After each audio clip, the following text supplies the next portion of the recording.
Assalamualaikum warahmatullahi wabarakatuh. Jumpa lagi bersama saya Adi di channel Ngulik Sejarah. Pada video kali ini saya akan kembali lagi membacakan suatu kisah misteri ini, yang kali ini masih tetap berjudul Teluh, yang memasuki part yang kedua yang sekaligus menjadi part terakhir dari keseluruhan alur ceritanya. Nah, cerita pada kali ini masih tetap ditulis oleh Mbak Ida Indah ya teman-teman, atau Mbak Indah. Dan nantinya kalian bisa mengunjungi tweet beliau secara langsung. Dan bagaimana akhir dari cerita ini, kita langsung saja menuju ke kelanjutan ceritanya. Kita simak baik-baik karena ceritanya akan segera saya mulai.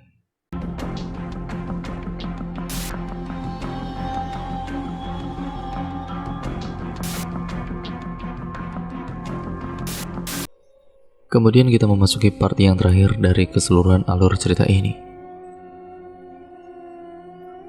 Ku coba tegar menenangkan ibu mertua yang sepertinya tidak dapat membendung perasaannya lagi. Ku peluk dia. Sabar ya bu, Mas Wanto pasti sembuh, ucapku menenangkan, walau sebenarnya aku jatuh dan aku jauh lebih terpukul. Sekitar jam 11 kurang, aku meminta izin untuk meninggalkan mereka berdua. Rencananya aku akan pulang sebentar ke rumah, ke tempat yang mungkin menjadi sarang dari segala permasalahan yang ada. Berada sendiri di rumah terkutuk itu sungguh sangat tidak menyenangkan. Belum lama aku masuk ke dalam, suara kedoran sudah menyapa dari bagian dapur. Belum lagi aroma busuk yang berasal dari dalam kamar, di mana kasur itu pun masih bercecer kotoran yang sudah dihinggapi oleh lalat dan serangga lain. Apa daya, aku harus bertanggung jawab terhadap kondisi rumah. Belum lagi, persediaan baju ganti Mas Wanto memang sudah habis. Ku buang jauh rasa takut itu dan mulai pengabdianku menjadi istri yang baik. Hari mulai sore dan aku masih tertahan. Beragam pekerjaan masih menumpuk, seolah menunggu untuk dieksekusi. Ekstra ku kerahkan tenaga dengan harapan sebelum senja aku sudah menyelesaikan semua dan bisa bergegas kembali ke rumah sakit.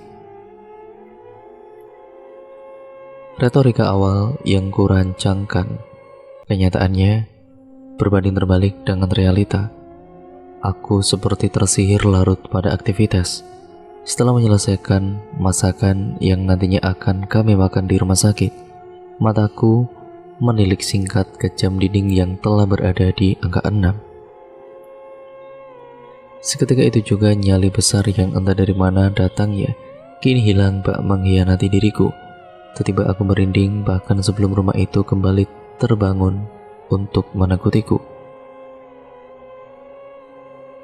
Aku merasa canggung dengan rumah sendiri, apalagi saat ku lihat pintu itu, hawa panas seperti terpancar dari dalam sana, seolah ingin menunjukkan sesuatu yang teramat hitam. Rasanya belum sampai semenit rasa takut itu muncul, raungan sudah kembali terdengar dari dalam kamar. Wah. Pintu itu juga mulai bergetar, brak. Terlihat jelas gagang pintu itu naik turun, seakan-akan ada orang yang memainkannya dari dalam sana. Baru saja ku balikkan badan, bersiap mengambil ancang-ancang kabur, langkahku malah mundur dan membuatku jatuh terpingkal. Hari itu kali pertama mataku menyaksikan langsung sesosok putih terbalut kain kafan yang teramat jorok. Wajahnya hitam dipenuhi porok dan juga nanah. Pocong, ucapku spontan. Tenang Rin, kataku dalam hati mencoba melawan rasa takut. Bau teramat busuk kental tercium dari sosok itu. Mata kami lama saling beradu pandang. Bukan karena keberanian, tubuhku serasa kaku.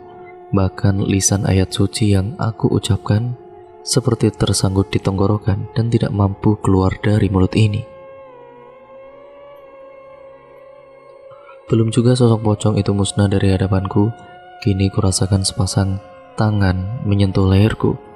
Entah siapa sosok yang ada di sana, tangan itu merapat pelan sebelum akhirnya mengencangkan cengkramannya.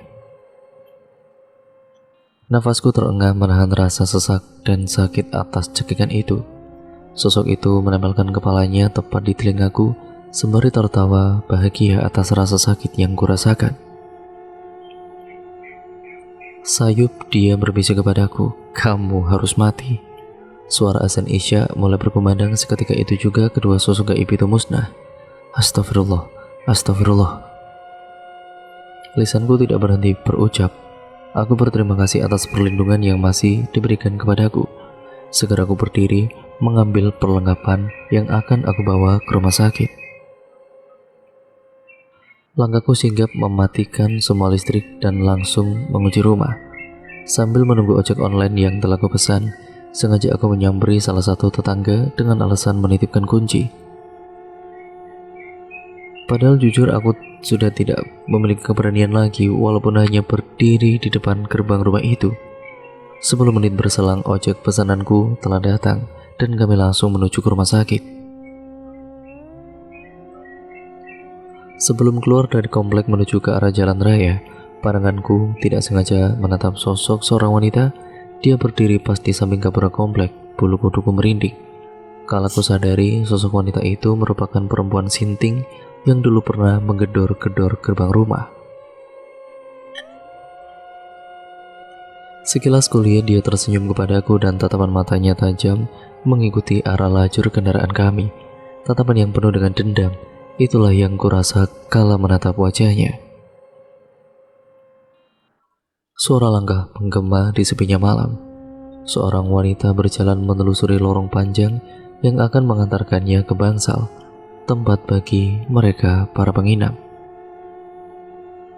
Mata tajam menatap lurus ke ujung lorong itu. Tangannya terlihat penuh, menenteng beberapa tas. Dia berjalan agak sedikit berlari, melangkah cepat menelusuri lorong yang sedari tadi ingin menelannya dalam kesesatan. Sesaat berlalu dia merasa tenang karena sudah berada di depan pintu tempat di mana suaminya sedang dirawat. "Assalamualaikum," kata wanita yang bernama Karina itu masuk ke dalam ruangan. "Maaf Bu, aku telat," kataku kepada ibu mertua yang masih setia menemani Mas Wanto di sana. "Kamu ngapain aja? Kok lama banget sih? Ibu jadi khawatir," balasnya. Raut wajah wanita tua itu memelas terlihat lelah. Enggan aku ceritakan apa yang terjadi hari ini, mengingat kondisi Mas Wanto yang belum juga membaik. Tidak ingin aku menambah beban pikiran di antara kami pada malam ini. "Bersihin rumah Bu, sama buatin makanan." Ku gelar tikar kecil dan langsung ku sajikan masakan yang telah ku persiapkan. "Ibu makan dulu ya, terus istirahat, biar saya yang jaga Mas Wanto," seruku kepadanya. Tiada bantahan, ibu terlihat lahap memakan masakanku. Tidak lama berselang ibu mertuaku terlihat sudah tertidur, hanya beralaskan tikar tipis. Ruangan ini bukan ruangan VIP, ada 2 kasur lain yang menganggur. Sempat ku meminta agar beliau tidur di sana ataupun di salah satu kasur itu, namun ditolak olehnya. Sejenak aku memijati Mas Wanto sembari membacakan doa. Dan tidak berselang lama, mataku pun sudah tidak dapat menahan rasa kantuk. Belum lagi rasa nyeri masih terasa di leherku. Ada bekas biru memar menjadi saksi perlakuan jahanam yang tadi ku alami. Karena tidak enak dengan ibu, ku urungkan niat untuk tidur di ranjang kosong yang ada. Ku gelar tikar di samping beliau dan turut serta tidur di situ. Bayangan Fata Morgana hadir saat aku mulai merebahkan badan. Bak dongeng pengantar tidur aku bergidik saat mengingat bagaimana pocong itu menampakkan diri. Belum lagi sosok biadab yang berusaha membunuhku. Aku ingat juga saat aku berlari di lorong rumah sakit ini. Aku merasakan mereka mengikutiku, seperti ada mata yang terus mengikuti setiap gerak-geriku. Dan dalam Fata Morgana itu, mataku mulai tertutup, terasa lelah akan semua ini. Terdengar suara samar-samar ketukan pintu membangunkanku dari tidurku. Dan ketukan itu kembali berbunyi. Ku buka mata dari tidur singkat yang baru ku jalani. Aku tidak langsung berdiri ke arah pintu. Rasa kantuk yang teramat sangat membuat aku masih duduk sembari mengumpulkan nyawa untuk beranjak ke arah suara. Baru juga aku mau berdiri, ibu mertua menangkap cepat tanganku. Dia menatapku dengan serius.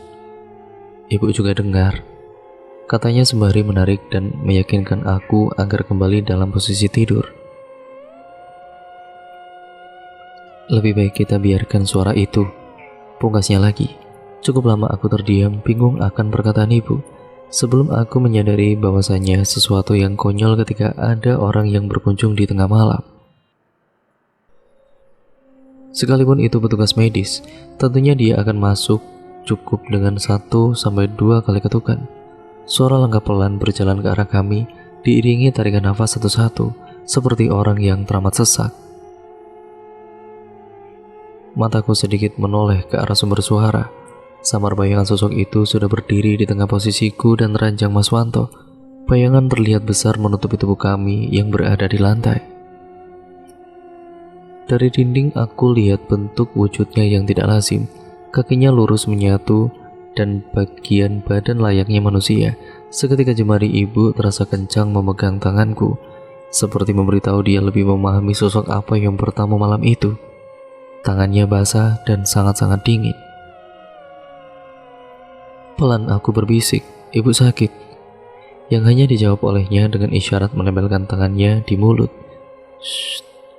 Dahinya mengkerut, memaksa matanya agar tetap tertutup. Pagi tiba dan kami terbangun dengan perasaan yang tidak nyaman. Belum juga aku sempat menghirup udara pagi, ibu sudah menyodorkan berjuta pertanyaan kepadaku. "Apa yang sebenarnya terjadi dengan kalian?" tanyanya.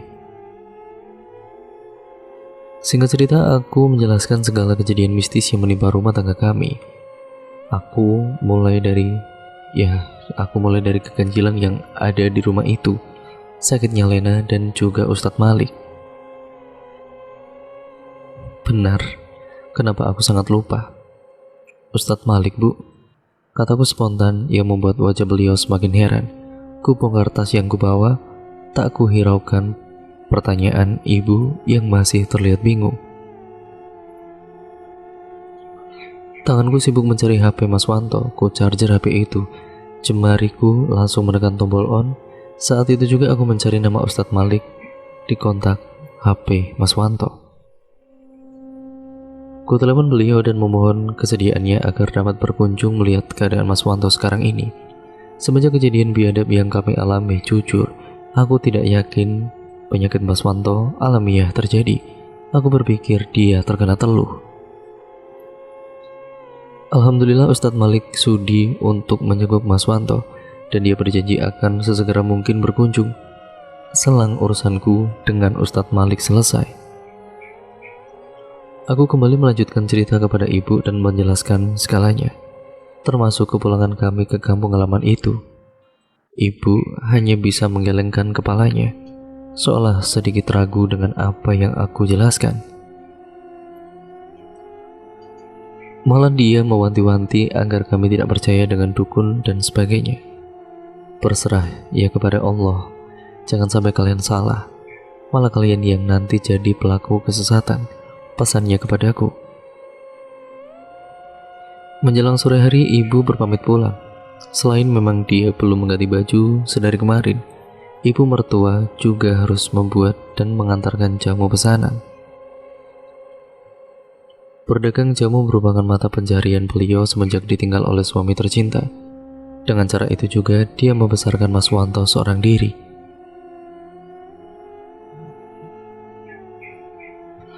Di sisi lain belum ada tanda-tanda kehadiran Ustadz Malik akan datang. Sempat ku kirimkan foto keadaan Mas Wanto, berharap keibaannya, namun hingga marib tidak ada balasan lanjutan yang aku terima. Aku berwudu bergegas menunaikan kewajiban pada Sang Maha Pencipta. Kusyuk aku berdoa memohon ampun dan pertolongan padanya. Seketika itu juga Allah mengirim pertolongan. Tidak lama dari sujudku usai, Ustadz Malik tiba di sana. Tidak banyak dia berbicara kepadaku, hanya sekedar salam. dan dia meminta izin untuk melihat Mas Wanto. Ustadz Malik berdoa membacakan ayat-ayat suci. Dia mengusap kaki Wanto, tangannya seolah menangkap sesuatu. Mas Wanto mengerang hebat. Tubuhnya menggelincang, bergerak seperti memberontak, darah segar termuntah dari mulutnya. Astagfirullah, ini sudah sangat keterlaluan. Tujuannya memang ingin menghabisi kalian berdua, kata Ustadz Malik melihat bagaimana tubuh Mas Wanto merespon pengobatan yang dilakukannya.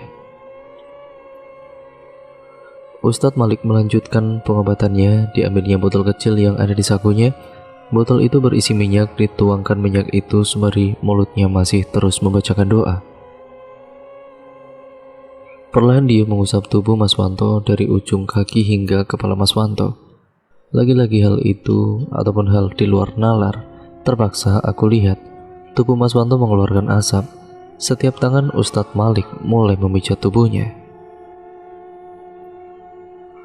Baju putih Ustadz Malik tampak ternoda dengan sedikit darah yang menetes dari telapak tangannya.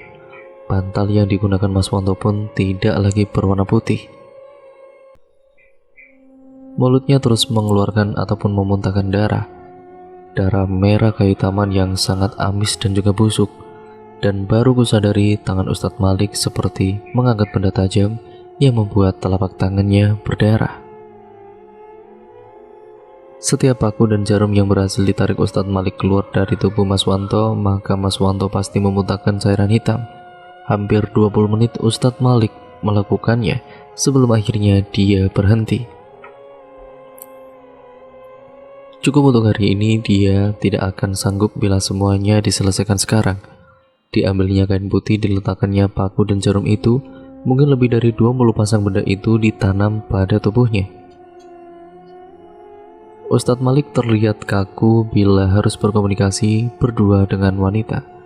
Sesaat setelah selesai, tidak banyak wejangan yang diberikannya. Dia hanya berkata, tolong dibersihkan, dia akan baik-baik saja, seraya pergi meninggalkan kami. Langsung aku panggil suster yang berjaga malam itu. Dengan meminta bantuannya, aku ganti baju dan spray yang penuh dengan muntahan darah Mas Wanto. Ada pertanyaan dari suster itu akan apa yang terjadi, atau aku tidak dapat berkata apa-apa tentunya, selain mencoba meyakinkannya bahwa semua baik adanya.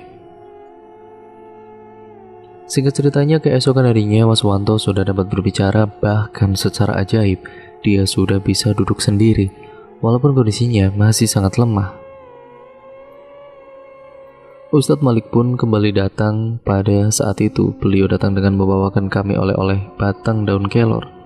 Tidak banyak yang aku ketahui karena Ustadz Malik meminta aku dan ibu untuk meninggalkan mereka berdua. Obrolan itu hanya 4 mata dan berlangsung singkat. Namun aku tidak peduli apa yang dibahas oleh mereka. Melihat Mas Wanto sudah mulai sembuh lebih dari cukup untuk diriku. Setelah 8 hari lamanya menginap di sana, Mas Wanto akhirnya diperbolehkan untuk pulang. Harapan semuanya sudah berakhir, ternyata hanya ada di angan-angan saja. Kepulangan kami pada saat itu nyatanya menjadi babak terakhir di mana akulah yang akan menjadi pesakitannya. Berawal dari keisengan aku akan isi yang ada di HP Mas Wanto, tabir kegelapan itu perlahan memberikan jawaban atas segala kekonyolan yang terjadi. Wanita yang dikatakannya gila itu merupakan wanita yang sampai sekarang masih menyandang status sebagai istri sah Mas Wanto. Dan yang lebih menyakitkan hatiku lagi, sewaktu Ustadz Malik berkunjung untuk melakukan pembersihan di rumah itu. Teluh utama berada di kamar tertutup itu, di mana di dalam kamar itu berisi foto, pakaian, dan lain sebagainya dari wanita yang akhirnya ku ketahui bernama Wijayanti. Tubuhku lebih merinding melihat foto-foto kemesraan mereka dibanding pembakaran jimat yang didapat Ustadz Malik dari dalam kamar itu. Aku menangis memikirkan bagaimana bisa pria yang sebenarnya sudah tahu akan hal aneh itu, tetapi membiarkan aku dan anakku dalam bahaya. Apakah dia masih mencintai wanita itu hingga dia membiarkan wanita itu menyakiti kami? Belum lagi aku juga merasa hina dengan diriku sendiri. Aku memang janda, tapi aku bukan pelakor. Haram bagiku menerima dirinya. Bila dari awal ku ketahui dia masih memiliki istri. Detik itu juga aku berkemas walau mulut manisnya tidak henti memohon maaf. Namun hatiku seperti terkunci, enggan terbujuk oleh omongan busuknya. Dan malam itu aku pulang dengan hati yang sangat-sangat hancur. Kepulangan ke rumah untuk kedua kali tanpa ditemani oleh Mas Wanto sudah pasti membuatku menjadi buah bibir warga di sana. Banyak kabar burung ku dengar perihal desas-desus cerita miring yang mengarah tajam kepadaku. Rumor aku dicerai KDRT, bahkan sampai ada kabar yang mengatakan aku disampaikan karena kekencenan, menjadi gosip sampah yang mereka perbincangkan setiap harinya. Sudah pasti sebagai manusia biasa ada batasan dalam kesabaranku. Kabar miring yang semula tidak ku gubris sudah tidak dapat aku tolerir lagi. Ya bagaimana tidak, aku yang berniat belanja ke salah satu warung harus mendengar pedasnya omongan tetangga tentang diriku ini. Mereka tidak lagi berbicara di belakang, tanpa ada rasa tidak enak terhadapku. Salah satu wanita yang ada di sana, sebut saja namanya Bu Eni, memantik pertikaian berdarah itu. Dia menanyakan langsung perihal kabar sampah mengenai rumah tanggaku, tapi dengan nada bicara yang bisa dikatakan memvonis, bukan menanyanya. "Kamu diceraiin," ucapnya ketus pada saat itu. Sementara wanita lain yang ada di sana bukannya bersimpati atas kelakuan Bu Eni, mereka malah kompak menghakimiku saat itu. "Iya, sudah beberapa hari. Mana suamimu? Beneran cerai ya?" celah wanita yang lain yang ada di sana. Kuurungkan niatku berbelanja di sana. Aku berbalik arah dan pergi meninggalkan mereka. Tapi Bu Eni malah membuatku semakin jengkel. Malah pergi bukannya dijawab. Serunya kembali. Saat itu pula otakku seperti penuh dengan darah. Terasa mendidih, aku seperti kehilangan kontrol. Aku berjalan ke arahnya, kutatap wajahnya yang sangat mengesalkan itu. Wanita lain seperti sudah menyadari kemarahanku dan berusaha menenangkan diri ini. "Ibu mau tahu soal apa?" bentakku tepat di depan matanya. Kali ini dia terlihat gugup, namun masih saja wanita sama ini mengatakan hal yang sama. Belum sampai dia berhenti berbicara, tanganku spontan meraih botol bening dan kemudian menghantamkannya tepat di kepalanya. Ibu Eni ambruk, darah bercucur hebat dari kepalanya. Entah setan apa yang merogoh jiwaku. Saat itu aku merasa bahwa jiwaku telah mati. Walau tubuh ini masih hidup, melihat dia terkapar meringis kesakitan bukannya membuat aku sadar, malah sekali lagi kuhantamkan beling itu kepadanya. Alhasil buah petaka dari peristiwa itu bukan hanya menjadi beban diriku semata. Keadaan sempat heboh saat warga berbondong dengan berbagai macam sesuatu yang mereka bawa, datang ke rumah meminta klarifikasi kepada keluargaku. Beruntung aku masih memiliki pria yang selalu ada dan menjagaku sepenuh hati. Bapak dan adikku, hanya mereka berdua yang benar tulus membelaku. Malah bapak sempat mengacungkan parang ketika ada beberapa warga yang memprovokasi agar masalah ini diproses ke kantor polisi. Singkat ceritanya, aku akhirnya harus mendekam beberapa hari di balik dinginnya jeruji besi. Dan saat itu juga ada celah untuk Mas Wanto kembali meluluhkan ataupun meluluhtahkan hatiku. Mas Wanto datang bak pahlawan, dia menjamin diriku. Dia juga yang bernegosiasi ke rumah Bu Eni agar mencabut laporannya. Dan yang paling penting kehadirannya soal menyelamatkan wajah keluargaku serta membantah omongan miring yang beredar selama ini. Bapak hanya bisa mengelus dada mendengar kejujuran dari mulutku. Meski kecewa dengan kelakuan Mas Wanto, namun tetap dia memberikan maaf dengan syarat Mas Wanto harus segera mengurus surat cerainya. Selain itu juga belum diperbolehkan pulang ke Jakarta bersama Mas Wanto sebelum semua terselesaikan. Mas Wanto menyanggupi permintaan Bapak dan berjanji secepat mungkin merealisasikan permintaan Bapak. Di sisi lain, semua peristiwa itu juga kuceritakan kepada mantan suamiku.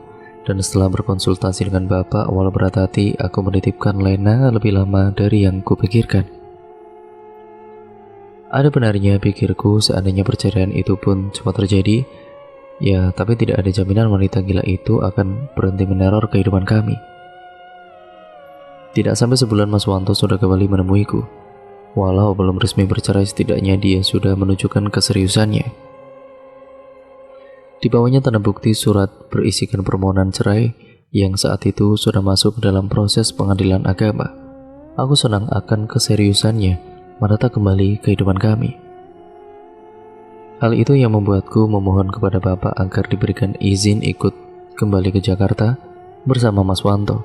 Awalnya bapak tidak setuju dengan permintaan itu, tapi karena sedikit paksa dariku, ya mau tidak mau, beliau tetap memberikan izin, tapi tidak dengan Lena tentunya.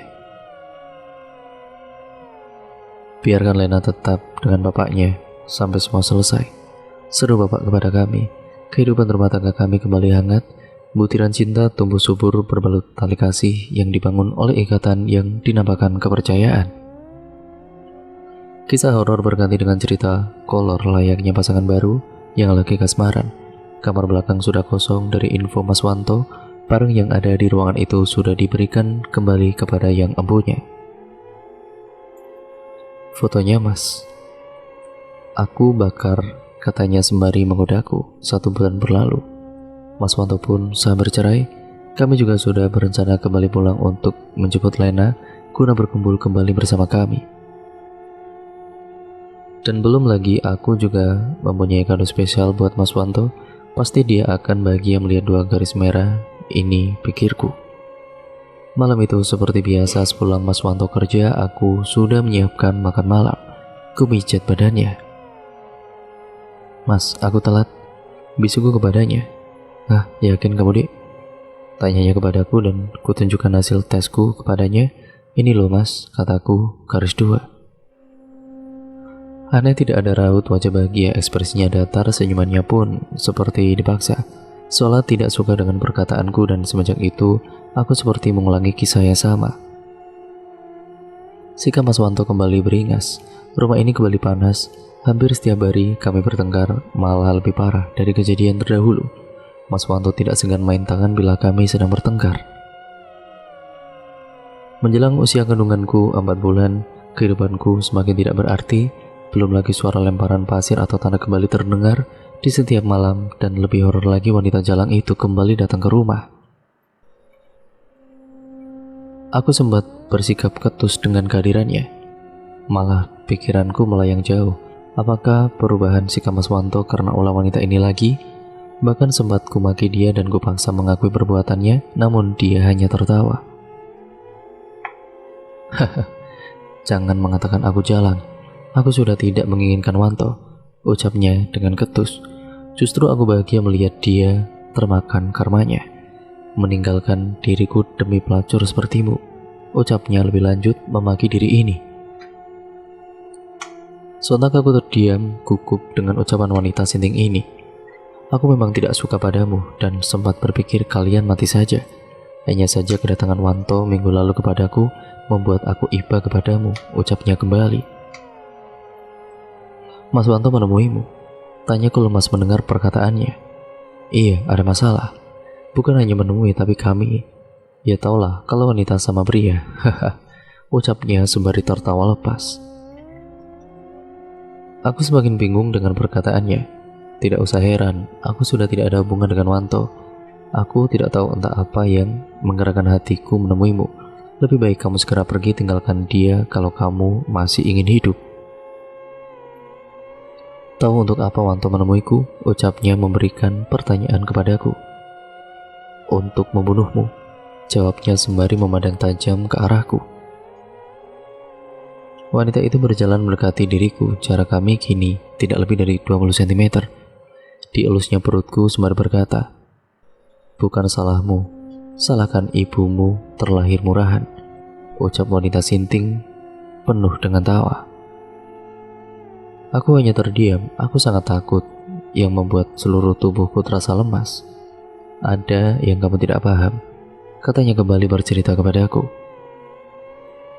Dulu aku dan Wanto saling mencintai. Sebelum ibunya selalu mengganggu rumah tangga kami, dan aku selalu dihina hingga aku keluar dari rumah ini. Tahu kenapa? Karena aku belum memberikan Wanto anak. Bukan karena aku tidak mau, tapi Wanto itu mandul. Dan kamu tahu apa yang Wanto akan lakukan? Menumbalkan dirimu serta anak haram di rahimu itu. Jelas wanita itu sembari tersenyum tipis. Aku berkedip ngeri, merasakan takut yang amat sangat, takut akan kesalahan besar yang telah aku berbuat. Wanita itu kembali melangkah ke arahku, dia berhenti tepat di hadapanku. Tangannya mengusap wajahku sembari mendekatkan wajahnya, dia mencium pipi ini. Sedulur getih, bisiknya, sembari melepaskan tangannya dari kepalaku dan berlalu pergi.